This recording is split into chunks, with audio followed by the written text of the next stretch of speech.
लेकिन पाकिस्तान को कंगाल करने वाले लोग कौन है जरा देखिए।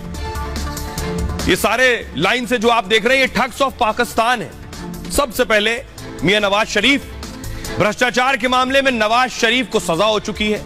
नवाज को 7 साल की सजा सुनाई गई थी।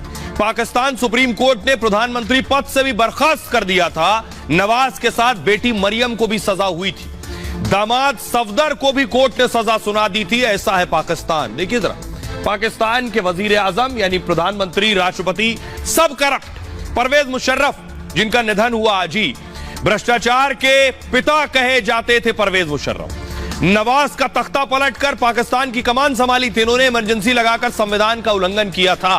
देशद्रोह केस में मौत की सजा सुनाई गई थी। आसिफ अली जरदारी, पूर्व राष्ट्रपति जरदारी के भ्रष्टाचार के कई किस्से हैं। 1990 के दशक में जरदारी पर मामले दर्ज हुए थे। 20 साल तक चले मामले के बाद कई केस में बरी हुए। बेनजीर भुट्टो जरदारी की पत्नी, आतंकवादी हमले में इनकी मौत हुई। भ्रष्टाचार के केस की वजह से बेनजीर ने पाकिस्तान छोड़ दिया था। 1996 में प्रधानमंत्री रहने के दौरान पाकिस्तान पर दाग लगा। दुनिया के सबसे ज्यादा भ्रष्ट देशों में से एक था पाक। अब आ गए शहबाज शरीफ। मौजूदा प्रधानमंत्री शहबाज पर मनी लॉन्ड्रिंग का केस है। 7 अरब के मनी लॉन्ड्रिंग केस में इनकी गिरफ्तारी हुई थी। ये पाकिस्तान के ठग्स हैं और इन्होंने ही पाकिस्तान का बेड़ा गर्क किया हुआ है।